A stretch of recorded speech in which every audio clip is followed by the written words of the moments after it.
अस्सलाम वालेकुम।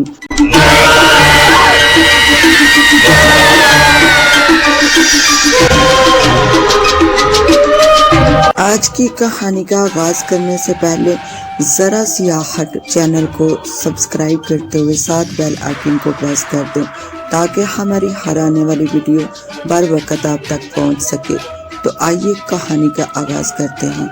इंसान की जिंदगी में कई वाकयात ऐसे गुजरते हैं जो हमेशा के लिए उसके दिल पर नक्श हो जाते हैं। ऐसा ही एक वाकया मेरे वालिद साहब की जिंदगी में गुजरा जो वालिद साहब की जवानी की जिंदगी में पेश आया। वालिद साहब को फौत हुए 10 साल हो चुके हैं। ये आज से तकरीबन 50-55 साल का वाकया है। हम पंजाब के एक छोटे से गाँव में रहते थे। उस वक्त हम कराची मुंतकिल नहीं हुए थे। सादगी का जमाना था, लोग ज्यादातर पैदल सफर किया करते थे। मैं जवानी के आलम में गांव के करीबी कस्बे में काम करने के लिए जाया करता था। मेहनत मजदूरी किया करते थे। किसी दिन काम ना मिलता तो भूखे ही सोना पड़ता था। वो बताते हैं कि उन दिनों काम काज बहुत कम थे। मैं अक्सर ही परेशान रहता। एक दिन मैं सारा दिन कस्बे में बैठा रहा मगर काम नहीं मिला। शाम को मैं परेशान कस्बे से वापस अपने गाँव की तरफ चल पड़ा। हमारा गाँव कस्बे से काफी फासले पर था, चंद मील का फासला और दरमियान में वीरान जंगल था। वालिद साहब बताते हैं गांव से कस्बे का फासला चंद फासले पर था।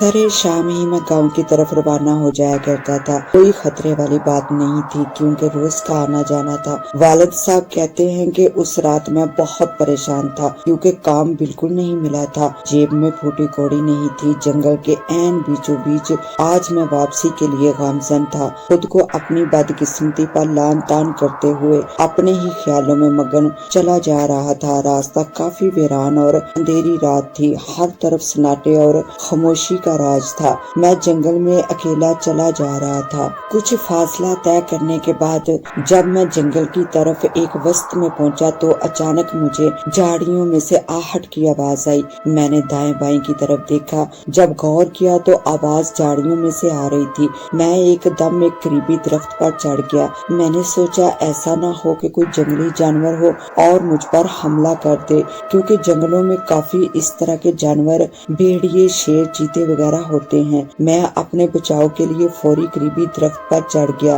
और खुद को पत्तों में छुपा लिया ताकि अगर कोई जंगली जानवर हो तो मैं उसकी नजरों से बच सकूं। वालिद साहब कहते हैं मैं पत्तों में बिल्कुल खामोशी से सांस रोक के बैठ गया। मुझे वहाँ बैठे बैठे काफी देर गुजर गई।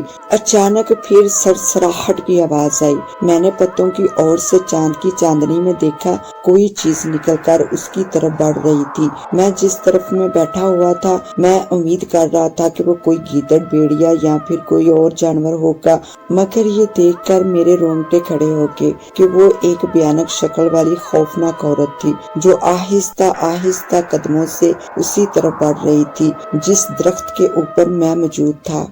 एक लम्हे के लिए मेरा सांस जैसे खुश्क होने लगा लेकिन मैं खामोश वहीं बैठा रहा। वो खौफनाक शक्ल वाली औरत उसी दरख्त के करीब आकर खड़ी हो गई और जोर जोर से फिजा में सूंघने लगी जैसे किसी चीज की मौजूदगी का एहसास उसे हो चुका हो। कुछ देर वही खड़ी इधर उधर देखती रही। वालिद साहब कहते हैं कि अगले ही लम्हे मेरी हैरत की इंतहा न रही जब मैंने देखा कि उस भयानक शक्ल वाली औरत ने एक खूबसूरत रूप लिया। वो फिर इधर उधर कदम उठाने लगी जैसे वो किसी की तलाश में हो और फिर कुछ अजीब सी आवाज निकालने लगी, कुछ खौफनाक आवाजें जो उस वीरान और सुनसान जंगल में अजीबो गरीब डरावनी लग रही थी। फिर वो जोर से दहाड़ कर बोली, मैं जानती हूँ कि तू यही कहीं छुपा बैठा है। चल आ और मेरा हुस्न देख। देख इस चांद की चांदनी में मेरा रूप कैसा लग रहा है। देख, देर मत कर, कहीं ये रात गुजर ना जाए। देख, देखने वाले कितने मेरे रूप के दीवाने हैं। अजनबी आ मेरे सामने आ। मैं चाहती हूँ कि तू भी मेरे हुस्न से सराब हो जाए। मेरे हुस्न का जलवा देख। वालिद साहब कहते हैं उसकी बात सुनकर तो मेरे रोंगटे खड़े हो गए। मैं समझ चुका था कि वो कौन है। वो यकीनन एक डाइन थी। मैं दरख्त में दबा बैठा आयतल कुर्सी का विर्द कर रहा था। वो कितनी ही देर इधर उधर चक्कर काटती रही और ऊंची ऊंची आवाज में पुकार मारती रही, मगर शुक्र है कि उसने मुझे नहीं देखा और फिर वो चलते चलते उसी जंगल में गायब हो गई। जब मुझे यकीन हो गया कि वो यहाँ से काफी दूर चली गई है तो मैं छुपके से दरख्त से नीचे उतरा और अपने गांव की जानब दौड़ लगा दी। घर पहुंचा तो मेरा सांस फूला हुआ था। पहले ही मायूसी थी कि काम काज नहीं मिला था और जेब में फूटी कौड़ी तक नहीं थी, और दूसरा ऊपर से ये नई मुसीबत। कहते हैं कि मैं हिम्मत वाला था, बहादुर भी था। मैंने घर वालों को कुछ नहीं बताया कि ऐसा ना हो कि वो परेशान हो और कल को मुझे काम पर ना जाने दें। बीवी मना करेगी कि काम पर मत जाओ, इधर गांव में ही कोई काम कर लो, मगर कस्बे में जाकर काम करना मेरी मजबूरी थी। मेरी बीवी बहुत ही सादा और शाकर औरत थी। उसने काम ना होने पर कभी गिला शिकवा नहीं किया था और हम लोग भूखे और कई दिन रूखी सूखी खाकर भी सो जाते। अगले दिन वालिद साहब कहते हैं खुशकिस्मती से मुझे काम मिल गया, मगर कुछ ज्यादा काम था, इसलिए वापसी पर फिर देर हो गई। वालिद साहब कहते हैं कि उस रास्ते से आते हुए मुझे कितना ही अरसा गुजर चुका था, मगर आज तक कभी ऐसा वाकया पेश नहीं आया था। मगर न जाने क्यों दूसरी रात फिर मुझे वही खौफनाक दुश्मन का सामना करना था। उस जगह पहुंचकर मैं बहुत मुख्तात होकर गुजर रहा था कि अचानक मैंने उसे दूर से ही देख लिया। वो एक दरख्त के नीचे आलती पालती मारे बैठी थी। वालिद साहब कहते हैं कि एक बार तो मेरे पसीने छूट गए। मैं फौरन दरख्त की ओट में हो गया। मेरा दिल जोर जोर से धड़कने लगा। मैं जानता था कि वो डाइन है और रात के इस वीराने में निकली है ताकि कोई भूला भटका मुसाफिर और शिकार उसको मिल जाए, जिसके खून और गोश्त से वो अपनी प्यास और भूख मिटा सके।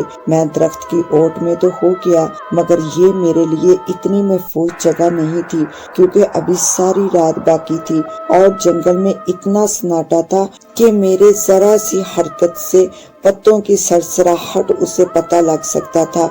मेरे लिए महफूज जगह ये नहीं थी, मगर मुझे कुछ वक्त यही रुकना पड़ा जब तक वो आगे पीछे ना हो जाए।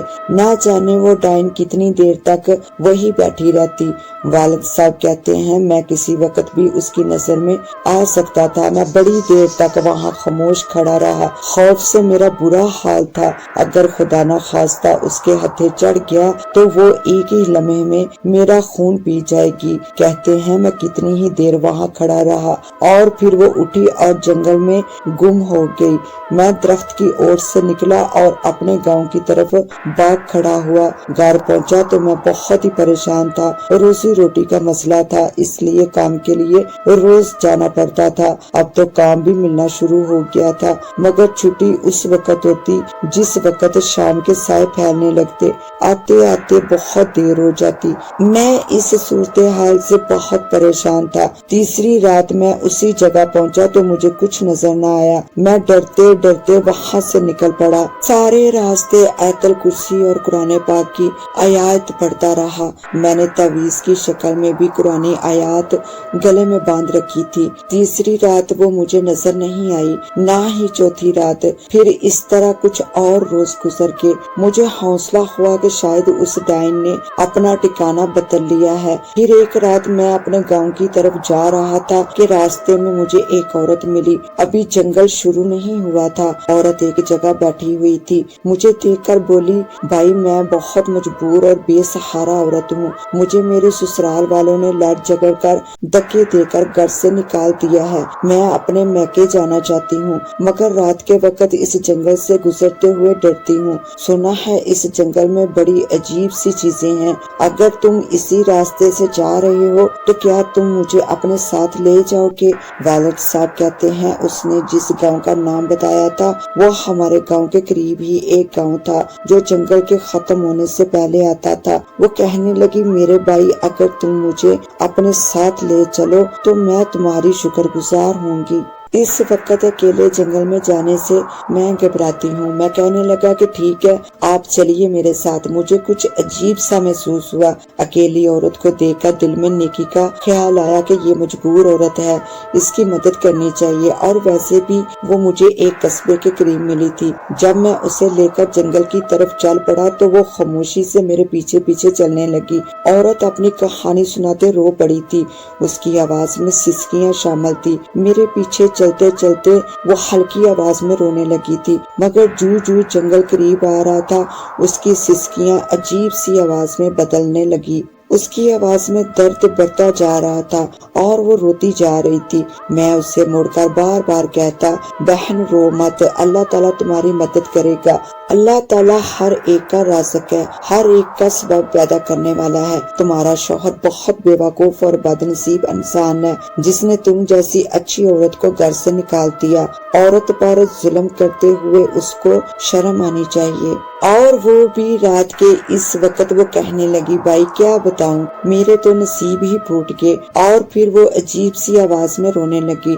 والد صاحب کہتے ہیں جو جنگل کے اندر قدم بڑھتے جا رہے تھے اس عورت کے رونے کی آواز میں درد اور عجیب سا خوف بڑھتا جا رہا تھا، اور پھر جنگل کے عین وسط میں پہنچ کر اس نے اونچے اونچے بین شروع کر دیے۔ میں نے پیچھے مڑ کر دیکھا اور اسے کہا کہ بہن کیا ہوا، خدا کے لیے رو مت، یہ جنگل بہت خطرناک ہے، یہاں بہت عجیب چیزیں ہیں، یہاں سے خاموشی سے ہمیں گزرنا چاہیے، تم حوصلہ رکھو، تم میرے ساتھ ہو، اللہ نے چاہا تو ہم خیر و خیریت سے پہنچ جائیں گے۔ عورت روتے روتے اچانک خاموش ہو گئی اور کہنے لگی، میں اپنے لیے نہیں رو رہی بلکہ اس بار میں تمہارے لیے رو رہی ہوں کہ تمہارے مرنے کے بعد تمہارے گھر والوں کا کیا ہوگا۔ والد صاحب کہتے ہیں اس کی بات سن کر میں ٹھٹک کر رہ گیا۔ میں نے اس کی طرف دیکھا اور کہا، کیا کہہ رہی ہو تم؟ میرا اتنا کہنا تھا کہ اس عورت کی شکل ایک دم بدلنے لگی اور اب میرے سامنے وہی خوفناک شکل والی ڈائن کھڑی تھی۔ مجھے دیکھ کر ایک دم وہ کہکے لگانے لگی اور کہنے لگی، دیکھو میں کتنے دنوں سے تمہیں پکڑنے کی کوشش کر رہی تھی مگر ہر بار تم مجھے بے وقوف بنا کر نکل جاتے تھے، مگر دیکھو آج میں نے تمہیں پکڑ ہی لیا، تم بالآخر میری گرفت میں آ ہی گئے، میرے پھندے میں پھنس ہی گئے، اب بولو یہاں سے بچ کر کیسے نکلو گے؟ تم کیا وہی ڈین ہو؟ والد صاحب نے اتنا ہی کہا تو وہ کہکا لگا کر بولی، ہاں میں وہی ہوں۔ اس کی بدلی ہوئی خوفناک شکل دیکھ کر والد صاحب ایک دم اتنے خوفزدہ ہو گئے کہ انہیں اپنے جسم سے جان نکلتی محسوس ہوئی۔ وہ کہتے ہیں کہ میں اسے دیکھ کر اتنا ڈر گیا کہ میں بتا نہیں سکتا۔ وہ میرے سامنے کھڑی کہکے لگا رہی تھی، اس کی شکل بے حد ڈراؤنی تھی اور اس نے سیاہ رنگ کا لباس پہن رکھا تھا اور اس کی آنکھیں خون کی طرح سرخ ہو رہی تھی۔ والد صاحب کہتے ہیں میں نے ہمت کر کے کہا، دیکھو میرے چھوٹے چھوٹے بچے ہیں اور میں ان کا بہت کفیل ہوں۔ تو ڈائن ہنس کر بولی، تیرے خون سے میں پیاس بجھاؤں گی، مجھے تیرے بچوں سے کوئی غرض نہیں۔ یہ کہہ کر اس نے فوراً میری طرف ہاتھ بڑھایا تاکہ میرا گلا دبا سکے، مگر جیسے ہی اس نے میری طرف ہاتھ بڑھایا اس کا ہاتھ میری گردن میں پڑے ہوئے تعویذ پر پہنچا۔ تعویذ پر ہاتھ پڑتے ہی اسے ایسا جھٹکا لگا جیسے اسے 1000 واٹ کا کرنٹ لگا ہو۔ وہ پیچھے ہٹی اور عجیب سی نظروں سے مجھے دیکھنے لگی۔ یہ دیکھ کر میری ہمت بندھی اور میں نے کہا، ذلیل عورت، ذلیل ڈائن، تم میرا کچھ نہیں بگاڑ سکتی۔ جانتی ہے میرے گلے میں قرآن پاک کی آیت کا تعویذ ہے، اس کے ہوتے ہوئے تم مجھے کوئی نقصان نہیں پہنچا سکتی۔ وہ مجھے دیکھ کر کہنے لگی کہ میں ہاتھ میں آیا ہوا شکار کسی صورت نہیں جانے دوں گی۔ وہ یہ کہہ کر میری طرف بڑھی، مگر والد صاحب کہتے ہیں میں ایک دم دلیر ہو گیا، اس کے جادو سے نکل گیا اور میں فوراً اپنے گاؤں کی طرف بھاگنے لگا۔ وہ میرے پیچھے آ رہی تھی اور آوازیں لگا رہی تھی، آج میں تمہیں نہیں جانے دوں گی، آج بڑے انتظار کے بعد تو میرے ہاتھ آیا ہے، تجھ جیسے نوجوان کا خون پی کر میرے اندر نئی طاقت آ جائے گی۔ مگر والد صاحب کہتے ہیں اس کی بھیانک اور ڈرونی آوازیں سن کر بھی میں نہ رکا اور تیز تیز بھاگتا رہا۔ وہ پیچھے سے آوازیں دیتی رہی، رک جاؤ، مگر میں نہیں رکا۔ مجھے آخری اس کی جو آواز آئی وہ یہ تھی، وہ کہنے لگی، تو خوش قسمت ہے جو میرے ہاتھ سے بچ کر نکل گیا، ورنہ اس جنگل سے گزرنے والا کوئی بھی مسافر آج تک میری گرفت سے نہیں بچ سکا۔ میں نے ہمیشہ ہر مسافر کے خون سے اپنی پیاس بجھائی ہے، مگر تو نے 3 دفعہ مجھے چکما دے ڈالا اور 3 دفعہ کوشش کے باوجود تو میرے ہتھے نہ چڑھا، لیکن کوئی بات نہیں، میں بھی تجھے ایک دن قابو کر کے ہی رہوں گی۔ والد صاحب کہتے ہیں میں بھاگتا بھاگتا اپنے گاؤں پہنچا۔ میں نے دروازے پر دستک دی، میرا سانس پھولا ہوا تھا۔ اندر داخل حال ہوا؟ میری بیوی میری حالت دیکھ کر پریشان ہو گئی اور پوچھنے لگی کیا ہوا؟ میں نے اسے کہا پانی دو۔ پانی پی کر میں لیٹ گیا۔ مجھے تیز بخار نے آ پکڑا۔ 2 روز تک میں تیز بخار میں جلتا رہا۔ میں نے اپنی بیوی کو ساری صورتحال بتا دی۔ میری بیوی نے مجھے سختی سے منع کر دیا کہ اب آپ قصبے میں رات کے وقت بالکل نہیں جائیں گے۔ والد صاحب کہتے ہیں میں نے ٹھیک ہونے کے بعد فیصلہ کر لیا کہ میں گاؤں سے ہمیشہ کے لیے قصبے میں منتقل ہو جاؤں گا، اور اس کے بعد ہم نے وہ گاؤں چھوڑ دیا۔ مگر گاؤں چھوڑنے سے پہلے میں نے گاؤں کے لوگوں کو ساری صورتحال سے آگاہ کر دیا تاکہ گاؤں کا کوئی اور نوجوان اس ڈائن کا شکار نہ بنے۔ والد صاحب کہتے ہیں اس کے بعد ہم ہمیشہ کے لیے قصبے چلے آئے، اور اس کے بعد کبھی نہیں سنا کہ اس جگہ کسی نوجوان کی موت ہوئی ہو۔ دوستو، آپ کو ہماری کہانی کیسے لگی؟ نیچے کمنٹ میں ضرور بتائیے، اور ہمارے چینل ذرا سی آہٹ کو سبسکرائب کیجیے۔ شکریہ۔ اس کے ساتھ مجھے دیں اجازت، ملتے ہیں انشاءاللہ نیو کہانی میں۔ تب تک کے لیے اللہ نگہبان۔